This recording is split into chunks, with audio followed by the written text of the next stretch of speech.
siang semuanya. Yang terhormat Dr. Intan Renata Silitonga, SPOGK MKes, selaku dosen pengampu mata kuliah Ilmu Penyakit Dalam, dan teman-teman yang saya banggakan, nama saya Dea Sofianida sebagai moderator pada presentasi kali ini. Adapun topik yang akan kami paparkan mengenai postpartum dengan retensio urin. Langsung saja kepada pemateri pertama, dipersilakan.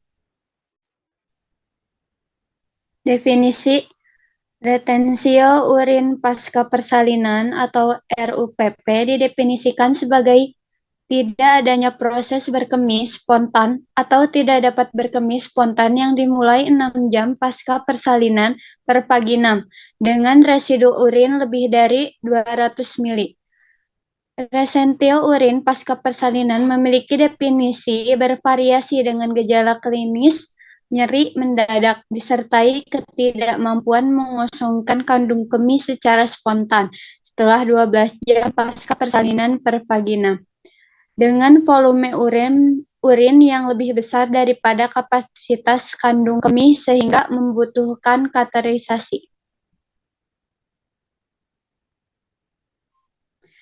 Patofisiologi. Secara patofisiologi, retensio urin merupakan akibat dari satu atau lebih mekanisme, antara lain penurunan kontraktilitas kandung kemih, kontraksi destrusor yang buruk, kelainan anatomi, gangguan relaksi outlet, atau gangguan koordinasi neurologis dari proses berkemih.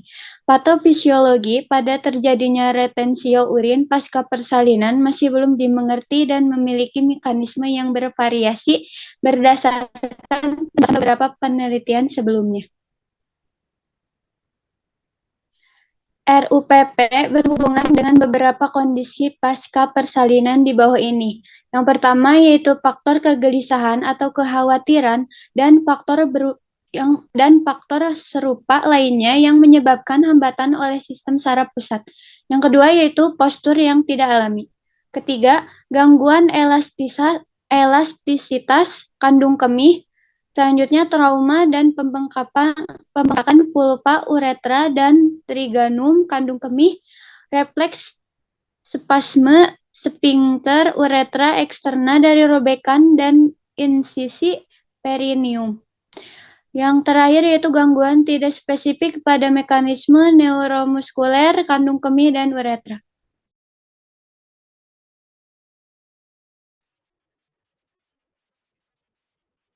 Selanjutnya, di sini ada secara garis besar patofisiologi retensio urin pasca persalinan dibagi menjadi dua patofisiologi utama, yaitu pertama, perubahan hormon dan perubahan respon kontraktil kandung kemih. Kedua, ada trauma persarapan yang terjadi di kandung kemih, di antaranya yaitu diagnosis klinis RUP tidak mudah, terutama pada kasus yang tidak menunjukkan gejala klinis.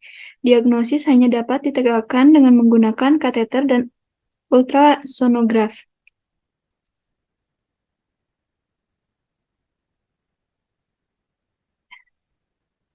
Di sini ada penanganan atau pengobatannya yaitu satu, kateterisasi.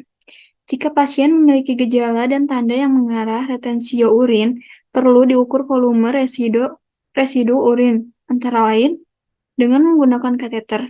Pasien didiagnosis retensio urin pada kasus obstreti jika volume residu urin lebih dari 200 ml. Yang kedua ada obat-obatan. Pemberian obat yang meningkatkan kontraksi vesika urinaria dan menurunkan resistensi uretra. Terakhir ada pemberian cairan, yaitu banyak minum 3 liter per 24 jam untuk mencegah kolonisasi bakteri.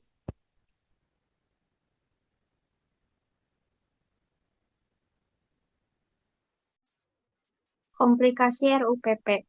Dalam jangka pendek, RUPP jika tidak terdeteksi akan menyebabkan atonia kandung kemih dan infeksi. Komplikasi RUPP pada kandung kemih dimulai pada volume residu urin 500-800 mili. Deteksi dini retensio urin penting karena peragangan kandung kemih yang berlebihan dapat menimbulkan kerusakan permanen. Peragangan berlebihan pada kandung kemih dapat menimbulkan retensio urin pasca persalinan persisten, kerusakan irreversibel otot, detrusor, serta infeksi traktus urinarius berulang.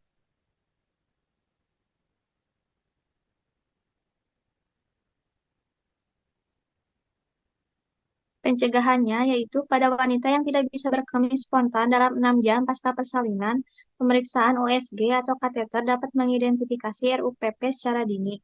Pengukuran volume urin residu menggunakan USG cukup akurat dan dapat digunakan sebagai panduan perlunya kateterisasi transuretral.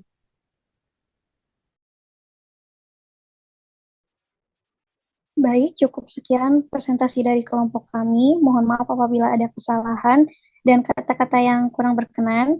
Selamat siang, terima kasih.